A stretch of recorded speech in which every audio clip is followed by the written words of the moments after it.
¿Qué tal estos diálogos fiscales, lo actual y relevante del mundo tributario? Hoy vamos a platicar de remuneraciones a socios y accionistas, sus efectos fiscales, y hay un experto que nos va a acompañar y nos va a platicar de este tema. Quédese con nosotros.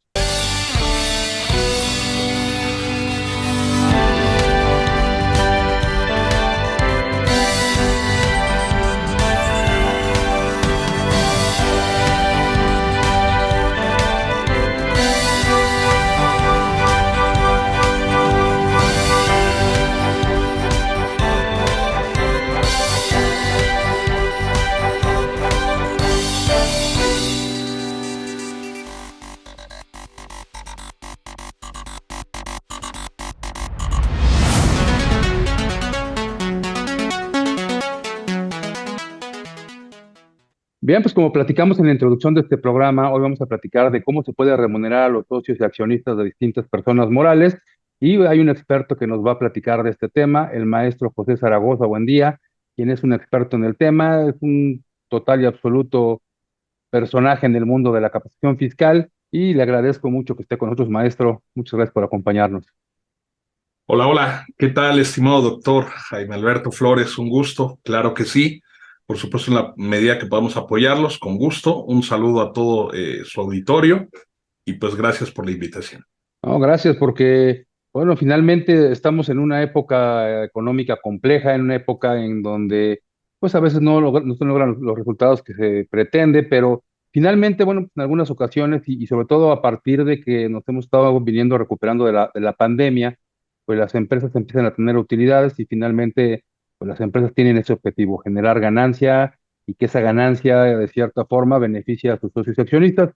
Pero a veces nos encontramos con que las formas y los medios para que los socios accesen a los recursos, para que se hagan de esas utilidades, no siempre son las más convenientes, a veces tienen altos costos fiscales. Y precisamente me gustaría que nos platicara de eso, que es parte de su experiencia, primero académica o primero me imagino que profesional y después académica, porque primero se aprende a hacer y después se aprende a enseñar también, ¿no? Entonces, ¿cómo puede un socio tener recursos? ¿Cómo se puede remunerar a un socio dentro de una empresa sin incurrir en prácticas indebidas? Claro que sí, estimado doctor Jaime Alberto. Pues sí, un gusto, primeramente en la academia, ¿no? Cuando éramos estudiantes, posteriormente en la Claro, práctica profesional. Y por supuesto, pues la idea es venir a hablar de lo que topamos un poquito allá afuera, ¿no? En el ruedo, que muchas veces es el reclamo, ¿no? Que hay a nivel institucional o académico, que pues lo que se ve en la academia poco o nada o dista totalmente de lo que se ve en la práctica profesional. Y pues a veces es centrarnos ahí, precisamente como usted lo comenta, en esos errores, en esas malas prácticas que se vayan a realizar. Ahorita, rescatando algunos puntos de común acuerdo, pues vamos a voltear a ver que los socios, los accionistas de una persona moral, vamos a pensar en este momento una sociedad mercantil, pues finalmente son los que hasta el final se remuneran en este rol que cumplen de ser un socio, un accionista, un inversor, finalmente entendiendo que la persona moral es un vehículo para, en ese caso, pues a partir de que yo hago aportaciones, a partir de que yo invierto, pues al tiempo, un mediano, un largo plazo, si lo queremos ver de esta manera, pues lo que nosotros esperamos o buscamos como socios o accionistas es en un primer momento recuperar la inversión y en un segundo momento pues empezar a generar un superávit, ¿no? Empezar a obtener utilidades, empezar a obtener rendimientos, por llamarlo de algún modo, de esta inversión. Pues usualmente encontramos malas prácticas y en este momento, atendiendo a la pregunta que nos hace, estimado doctor, pues quisiera citar una figura que en el contexto de negocios donde hoy operamos en materia fiscal, hay que decirlo, pues pocos voltean a ver, y es esta figura de la razón de negocios, recién claro. incorporada dentro de lo que es el Código Fiscal de la Federación, y que en este caso, pues siempre la pregunta que hacemos cuando atendemos alguna consulta, alguna consultoría, cuando vamos a hacer algún diagnóstico para llevar los asuntos, la situación fiscal de un contribuyente, de una empresa persona moral, y quisiera abrir con esto, ¿cuándo fue la última vez que se distribuyeron utilidades a los socios o que se decretaron dividendos a los accionistas? Y entra un silencio. Así, mira, buena pregunta, ¿no? y volteamos a ver y son empresas que pues a lo mejor están en su etapa inicial, están invirtiendo, están recuperando esa inversión, pero también nos topamos empresas que llevan 10, 15, 20, 25 años operando y pues que al día de hoy pues nunca han distribuido utilidades como tal, pues nunca han decretado dividendos. Entonces, pues aquí viene la problemática, porque la idea es, bueno, si el doctor Jaime Alberto, si en este caso un servidor, tenemos como vehículo de inversión una persona moral, ¿cuál es la idea de tener operando la persona moral? Aunque quisiera hacer Claro. hincapié que la problemática no es esa, ¿no?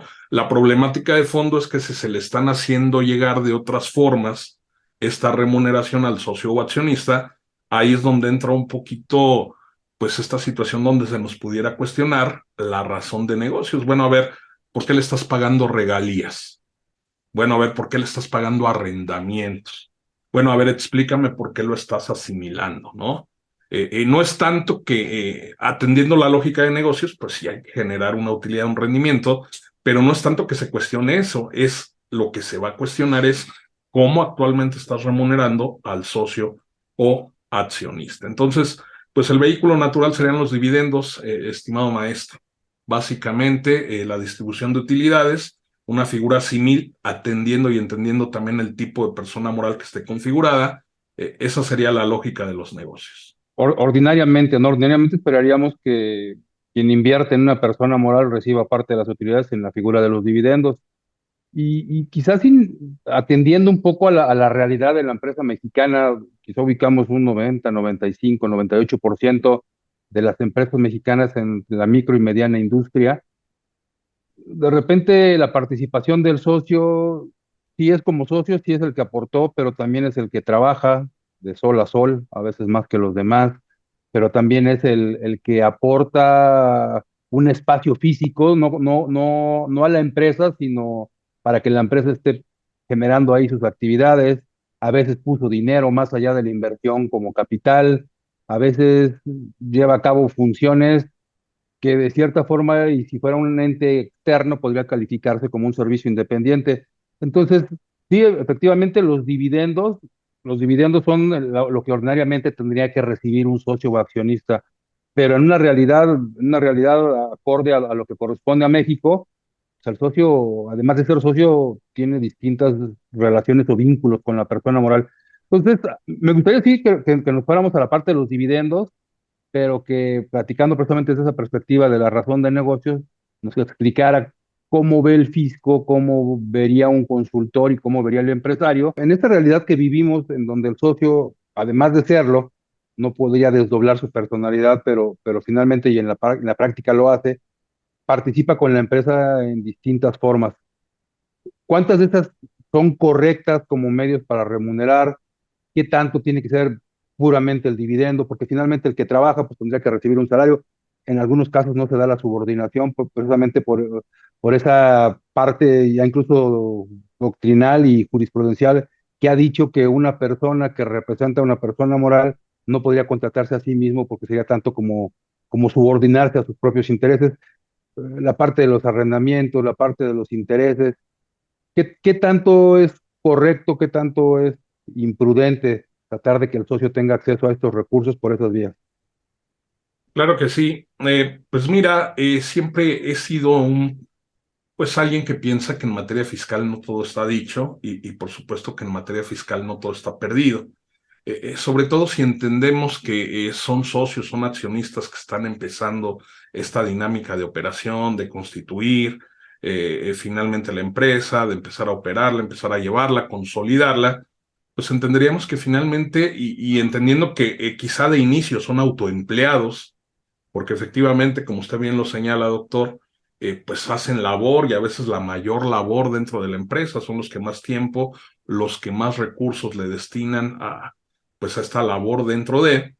Entonces, siempre he dicho que en la medida que no estemos hablando de una simulación, y vamos a recalcar esta palabrita, ¿no? Simulación, o sea, no hacer pasar algo que no es como algo que queremos que se vea o que parezca que es, porque incluso volteando a ver el códice tributario, pues vamos a encontrar que también está catalogado o incluido como pues una probable comisión de delito fiscal, pues en la medida que no estemos hablando de una simulación, yo no veo problema alguno, ¿eh? Si de pronto ahorita estuviéramos en una capacitación, en un curso de finanzas, usualmente la recomendación es no poner todos los huevos en la misma canasta, ¿no? Claro, Y en ese sentido, pues por supuesto que si yo realizo algún tipo de labor, presto algún tipo de servicio a la empresa, si finalmente vamos a pensar inclusive este tema del gobierno corporativo, ¿no? Si de pronto yo realizo una función y se me remunera por ser pues miembro del consejo, un consejo de vigilancia, algún comité, al interior y dentro de la administración de la empresa, pues por supuesto que es válido, se prevé, no solamente en las leyes de carácter empresarial o mercantiles, sino también le da un tratamiento específico la ley del impuesto sobre la renta y totalmente válido, ¿no? Lo que obviamente hay que cuidar son las proporciones y las formas. Si ya trascendimos este tema de la no simulación, y vamos a encontrar que incluso a nivel de dispositivo normativo, pues hay ciertos candados, ¿no? Si yo pretendo pagarle algún emolumento, algún honorario a un miembro de lo que es el gobierno corporativo, si volteo de pronto a ver la ley del impuesto sobre la renta en lo que tiene que ver con requisitos de las deducciones, pues me pone topes, me pone frenos. Obviamente que no resulta de pronto lógico que si a mí se me remunera la prestación de un servicio, ya sea a través de los cánones de lo que siempre hemos conocido, doy mi recibo, la empresa me retiene IVA, la empresa me retiene ISR, o incluso si opto por la asimilación, pues por supuesto que para nada resulta lógico que, ay, mira, qué conveniente, qué curioso, fíjate que lo que quedaba de remanente de utilidad, pues lo dispuse a través de estas remuneraciones, ¿no? Fíjate que es tema de gobierno corporativo, estos emolumentos o honorarios, o fíjate que es por los servicios independientes que yo pueda estar prestando, y por supuesto también descartando esta situación que usted atinadamente comenta, doctor, el principal requisito para incorporar a alguien al régimen obligatorio de la ley del Seguro Social, pues es que se detone la subordinación, que volteando a ver este tema de administración de empresas, si hablamos de pronto de un administrador único, de un presidente del consejo de administración, pensemos en una SA, o incluso esta figura del gerente al interior de una sociedad de responsabilidad limitada, pues por supuesto que no puede y no se detona ese doble rol, ¿no? Donde yo puedo decir soy patrón, pero a la vez soy trabajador, o soy lo uno o soy lo otro, y no puedo ser ambos porque invariablemente pues no se detona esta figura de subordinación. Y lo hemos podido ver pasar a lo largo incluso de estos precedentes que usted ya comenta, no solo a nivel doctrinario, sino a nivel de tribunales. Entonces, pues en la medida que no estemos simulando, en la medida que no salgamos fuera de las proporciones, que operemos a valores de mercado, que de pronto veamos si nos aplica este tema de las partes relacionadas, pues en gran medida y sobremanera de eso va a depender que podamos encontrar otras alternativas de remuneración. Porque bien lo comentó, el patrón, en este caso el empresario, el dueño del negocio, el socio o accionista, pues usualmente le mete, le dedica el tiempo, pero también de pronto hay el capitalista, ¿no? El que únicamente, claro. pues tal vez de pronto aportó y como tal, pues pudiéramos hablar de un socio o accionista aviador, por ponerle algún Sí, mote, claro. algún adjetivo, y que realmente no está desempeñando ninguna función o ninguna labor dentro de la empresa. Sí, claro, habría que buscar las formas y particularmente atender a eso, ¿no? En principio no ubicarnos en esquemas de simulación, darle una apariencia de realidad a algo que no la tiene, y después corresponder a valores de mercado y después atender a una realidad. O sea, hay distintos parámetros y requisitos para remunerar a un socio accionista, pero regresando ya al tema que usted nos planteaba antes de este segmento, los dividendos, participación de los socios en las utilidades de la empresa, cuándo, cómo, de dónde salen estos dividendos, cómo lo podemos apreciar, tendría que haber una asesoría importante por parte de nuestro contador, del asesor fiscal, o que ordinariamente es el mismo. ¿Qué requisitos se deben cubrir y cómo empezamos a manejar esto de los dividendos? Claro que sí. Pues un dato muy interesante también, porque vamos a encontrar que hay mucho desconocimiento del tema, ¿no? A veces no solo por parte del empresario, del socio, del dueño, también incluso a veces a nivel de asesor, ¿no? Nos quedamos en la asesoría de la empresa, pero este tema ya meternos en temas mercantiles, en que hay que cumplir pues será obvio también aquí hablar de las incidencias, los errores que usualmente encontramos. Situaciones como que fíjense que se repartió la CUFIN, qué raro, como que una CUFIN se Ujú, reparte, ¿no? ujú. Situaciones como que, pues espérame, no tienes ni contabilidad, no tienes estados financieros, y de dónde, pues, de dónde vamos a tomar esa utilidad, ¿no?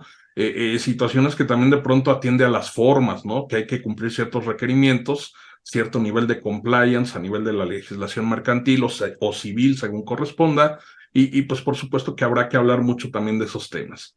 En principio habría que atender a cuestiones de orden financiero, mercantil, corporativo y llegar finalmente a lo fiscal. Y hay quien dice lo fiscal y después lo demás no importa y es todo un concepto integrado al que tendríamos que estar atendiendo.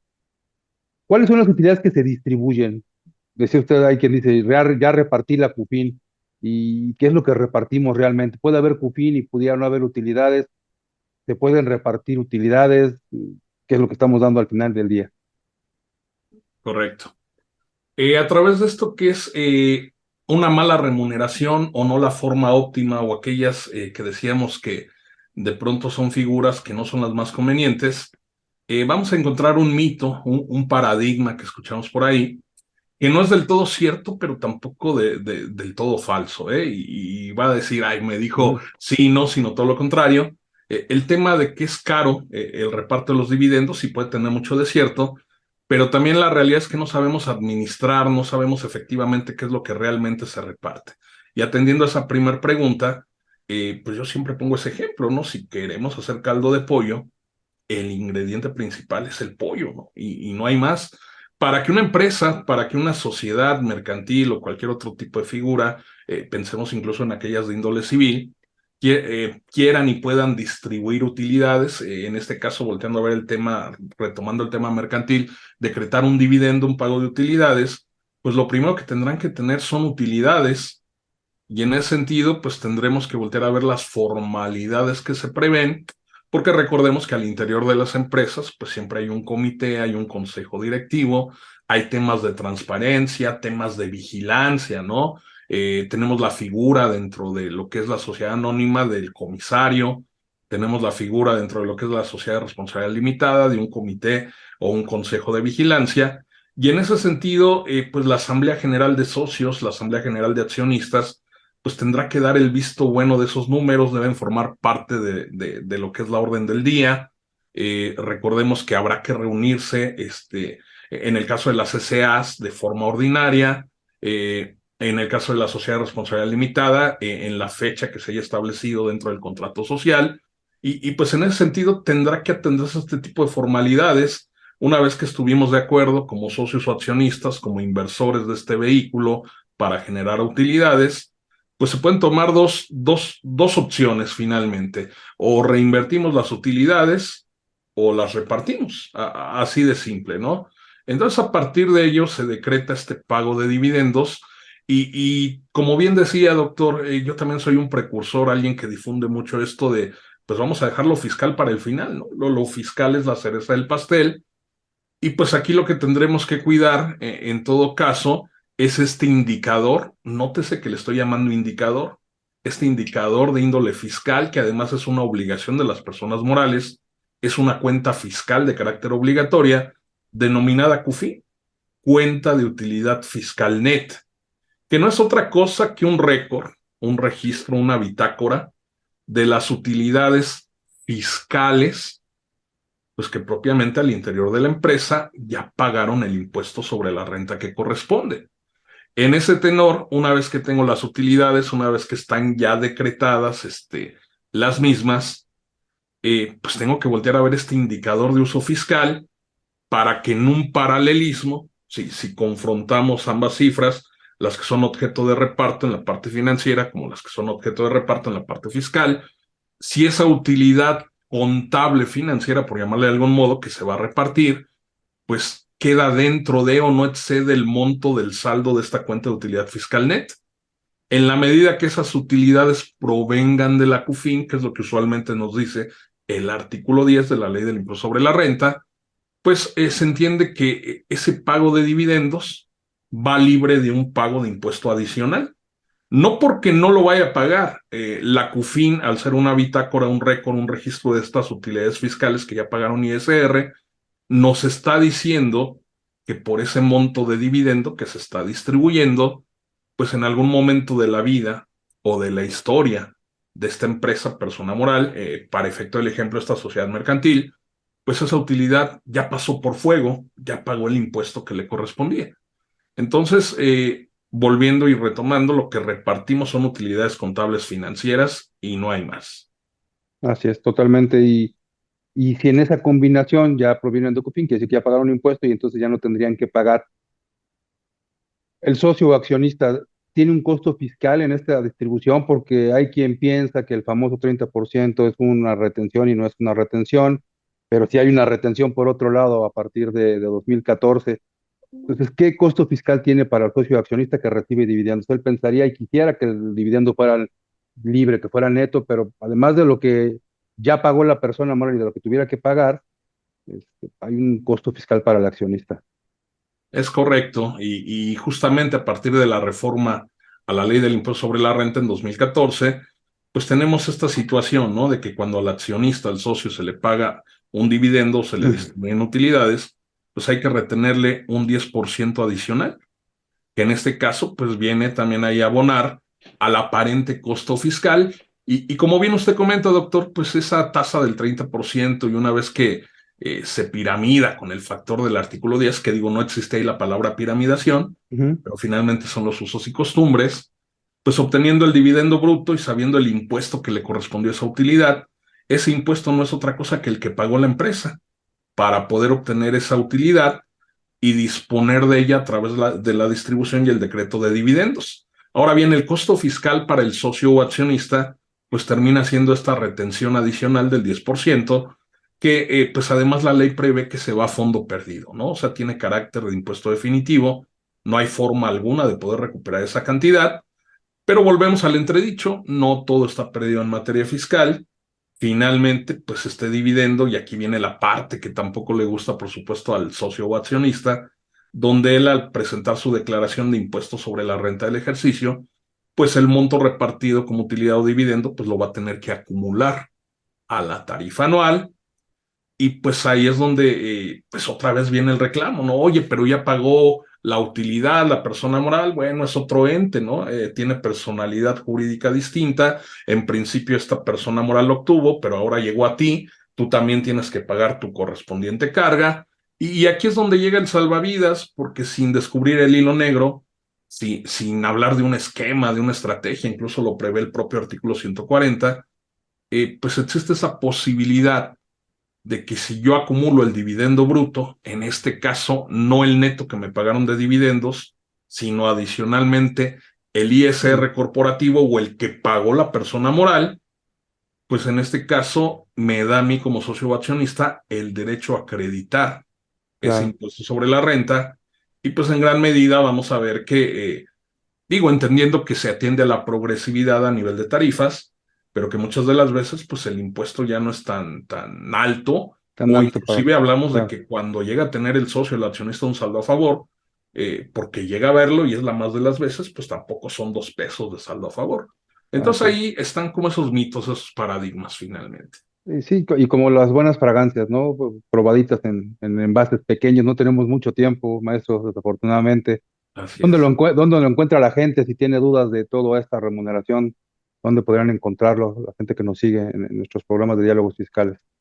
Claro que sí, pues ya todo es digital, ¿no? A través de redes sociales, con mucho gusto nos pueden contactar con mi nombre completo, José Alfredo Zaragoza Buendía, o también tenemos nuestra página de servicios, ¿no? Profesionales, página de internet, que es zzasociados.com, así como suena, y pues muchas gracias por darnos esta posibilidad, estimado maestro. Muchas gracias y bueno, la puerta abierta como siempre para que nos acompañen en futuras emisiones.